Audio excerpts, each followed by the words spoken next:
But continuing from the comments before about when there's an absence of planes, absence of contrails,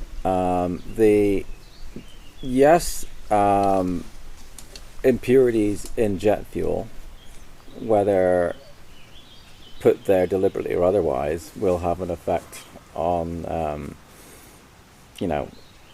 causing contrails. What we're actually seeing on a daily basis is something quite different. We will see trails starting and stopping, dots and dashes, and you'll see full wing sprayers. You'll see 3 trails coming off a two engine plane, or 1 trail coming off a 4 engine plane. Mm-hmm. That is a very that is something which is separate to the fuel supply. They're not turning their engines on and off. No, I think that we have come across patents, and obviously we filmed what we see in the sky. Sure. It's quite clear that there is a program that is using contrails, deploying the materials necessary to make the contrails. Also, the patents show that things can be injected into the exhaust plumes. Mm-hmm. There are methods of using microwave technology to create ice crystals to seed the plume itself. So there are different methods to affect contrails and to charge the particles in the contrails. Mm-hmm. And I think that can be used together with other technologies, ground-based technologies or satellite-based technologies, where electrical fields and electrical technology, magnetic technology are being employed to stimulate those changed particles that are in those contrails. Yeah. So we're talking about, we see strange things happen to these contrails. Mm-hmm. We can see the lee waves or the gravity waves, the turbulence. We could see them evolving. We can see them being stimulated in some way other than simply by wind or the UV from the sun or the temperature changes. Something is going on to process those particulates in those contrails to make them behave in different ways, and that is part of the process they use for this covert weather and climate modification technology. Another issue related to that is the fact that there are many different kinds of contrails that we see, and they behave very differently. You have the fast expanding ones, the drippy ones, the twisty ones, the ones that will stay in place and have stuff drifting off both in opposite directions. Yes, this can't be the wind. Yeah, I've seen that. Also, I've seen things which I can only describe as like some sort of bomb, like a chem bomb. Some people have called it. Where basically, I've seen huge white a small chemtrail. I've seen a plane flying with a short dissipating trail, and it gets to a certain area, and the plume itself changes, like something has been injected into the plume, or something's happened, and you get this permanent thing, and then that starts to it virtually explode, but not quite slow, not slow, but it's not like an explosion. It's a fast evolution of something going in there, and there's clearly chemical reactions going on. And they look huge from satellite imagery. Yeah, massive. Oh yeah, they can end up covering the sky. Yeah. So I think that the technology they've been developing over at least 70 years by spraying particles into the atmosphere for weather modification has been shifted to commercial airliners and to chartered airliners in order to have a wide-scale weather modification program. And that's not speculation in the sense that would they want a wide-scale weather modification, because I think we've already been established for hundreds of years. Exactly. So it's the implementation without getting the outcry from the public, because in the past, in the 60s, you had lots of legal cases where aggrieved farmers who'd had their harvest damaged by extreme weather were aware of weather modification experiments being done in the area. They sued and won their cases. So this set the premise such that like the Berkeley School of Law in 1967 did a series of investigations investigations into the laws on weather modification, as did other states, because there's a backlash. And I think that if you these superpowers working in unison, like the USA and Russia and the allied NATO nations, if they want to implement a large-scale weather modification as they've talked about for decades, then they'll have to do it covert. Because people don't want it. No, but there'll be an outrage, because there will be winners and losers, and the majority of us will end up in the end being losers, because we'll end up being forced to be dependent on GMO foods, which will be weather dependent, weather sensitive. So you can have drought resistant seeds, or seeds that are better suited to survive in flood regions, or aluminium resistant seeds, which is an incredible feat that Monsanto and DuPont and Syngenta and other companies have a extensive range of aluminium resistant seeds. Now, you might say that's because they expect a lot of acid rain. Now, if they're going to spray sulfuric acid into the atmosphere, maybe that might change it, because the acid has reactions with the soil, and aluminium leaches from the soil, so therefore there would be more aluminium. But of course, we now know that a lot of focus is suggesting that sulfur dioxide, sulfuric acid, changing to sulfur dioxide in the atmosphere would be not that effective, because the lifetime of it wouldn't be that good.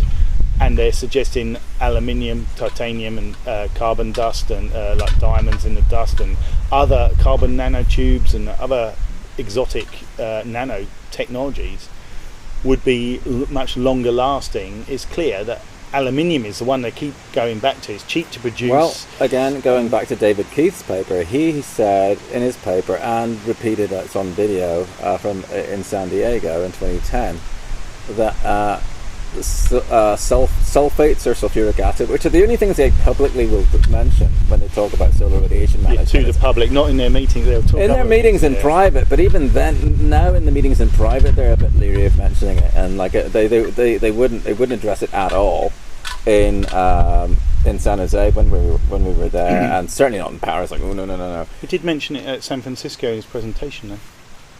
No, he said diamonds. Diamonds is carbon. Yeah. Aluminum is sapphires. Aluminum oxide is sapphire crystals or crystals.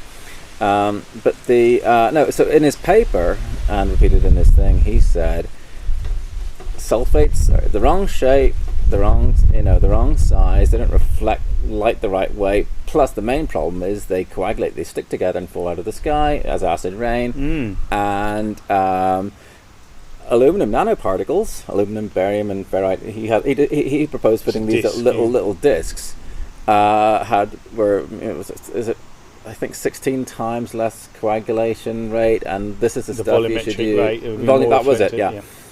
And but when asked about health effects, they, rather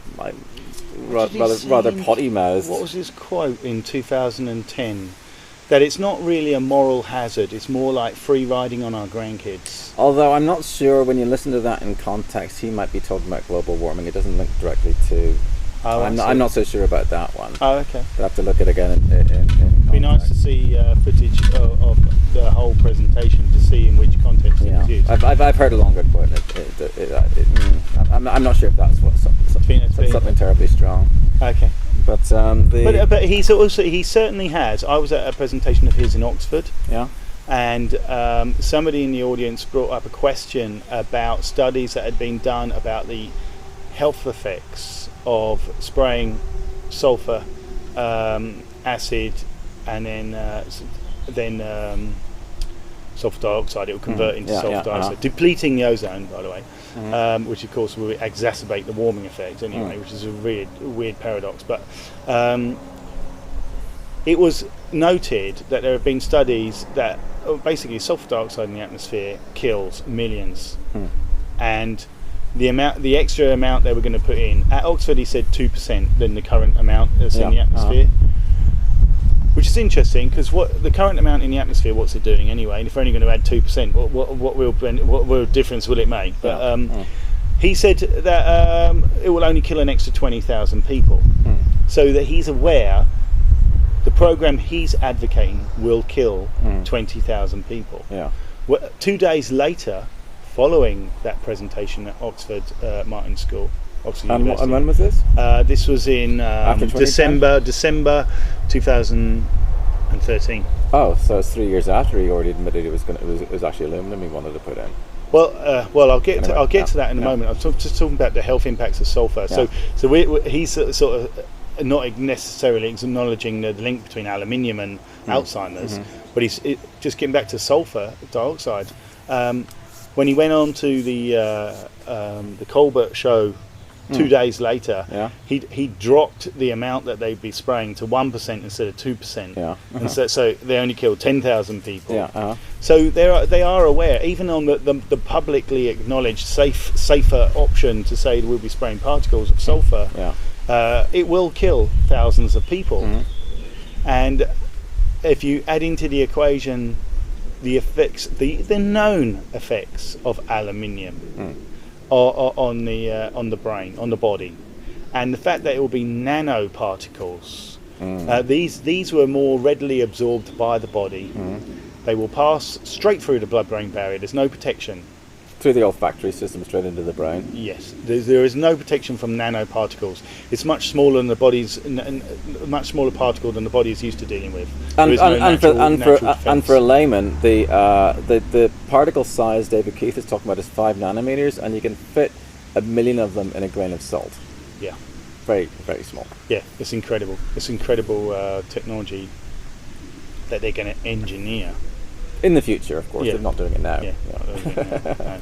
Even though Alzheimer's now has been publicised in the media widely that 1 in 3 seniors will die of Alzheimer's. Well, it's the 6th leading cause of death. And actually, going back to when we were talking about when the deployment started, it was pretty obviously it was before the late 90s. In my paper, I looked up CDC statistics. In 1992. In all age groups, there was no sign in the top 10 causes of death of Alzheimer's. In 1990, it's very rare. In 1993, it shows up in ages 65 and older as the 9th leading cause of death. But in 2013, which is the latest numbers I found, it was 6th leading cause of death, and I don't think it's going to be going down. And also, the respiratory failure is it's shocking. I mean, the deaths due to respiratory problems. Respiratory failure is basically when your lungs stop working for whatever reason, and that's now the 3rd leading cause of death. Yeah, that's huge. Which is ridiculous, because the West has been I mean, this is the United States. The West has been deindustrialized. All the smokestack industries have moved to China. There's better emissions on cars. Fewer people smoke, so why is that? And when I asked, I've asked Ken Caldera several times about this, and Alan Roebuck, and they all say, "Oh no, you're crazy! No, go away." They are fully aware of this. And David Keith himself, when he wrote that paper in 2010 about nanoparticulate aluminum, and he claimed to have no knowledge of health impacts of nanoparticulate aluminum. If you read the material safety data sheet, which every scientist needs to do if he's coming anywhere near any kind of chemical, it's an OSHA requirement. It says in there it causes neoplasms, tumors, linked with Alzheimer's and so on. So I think they're being economical with the truth. That is a very, very charitable comment. Certainly are they being economical with the truth, because in 2001 Wright-Patterson Air Force Laboratory did a test on the effects of aluminium nanoparticles in the lungs. That's 2001, let alone the later one about conceding that there are aluminium nanoparticles in jet fuel. That was in 2010, I think, or maybe 2012. I'm not sure. It was after, but the correct thing will be linked down here. So okay, yeah. There is no question that they understand very well that aluminium has toxicity. Aluminium is ubiquitous in the environment. They will always claim. But it's also a very volatile element, and it binds onto other things. And when it's bound onto other things, it's safer. And like, for example, aluminium should, if it's bound to whatever it is you might ingest, the digestive system gets rid of it naturally. Aluminium has no biological processes in any life form on our planet. It has no function. Like iron has a function in our blood, and selenium. there's lots of things that do have a function, but aluminium doesn't. Therefore, when it's in the right type of form that can be absorbed and isn't in that safe, locked up way, it's going to start causing biological reactions, and of course this is why it's toxic in the brain and in the bones. And there's so much literature on that. It's ridiculous. It's huge. And for them to be unaware of this would mean that they're either incredibly negligent at what they do, or they are aware and are keeping quiet about it because whatever they're doing in their mind is deemed to be more important. But basically the health impacts are negative. There is nothing positive about what they're doing. And in fact, if we think, why are they doing this? Because of global warming? Well, we've been warmer many times before. And in history, in recorded history, all of the warm periods were the times when mankind flourished. And they grew grapes in Newfoundland. And in northern England. And the Vikings were living in Greenland. Up to 6,000 Vikings were living in Greenland for 400 years. Without electricity? With no advantages of modern equipment. They had trees they were using for cooking and for heating. They were able to survive there for 400 years. They even had a bishop. They had complete infrastructure set up. The stone houses. This is a real deal. And I would challenge Ken Caldera or David Keefe to unite forces and go and live out in a field somewhere in Greenland. See how long you survive. Just go to Greenland like the Vikings were. If we're in the same warming period, or as you claim, we're warmer now, then you go and see how long you survive. Let's see if you can last 6 months. With a stone axe. With the same equipment, with the same housing, exactly the same way as those tough Vikings managed to survive for 400 years. You go there and prove to us that today is warmer than it was when the Vikings were there. All right.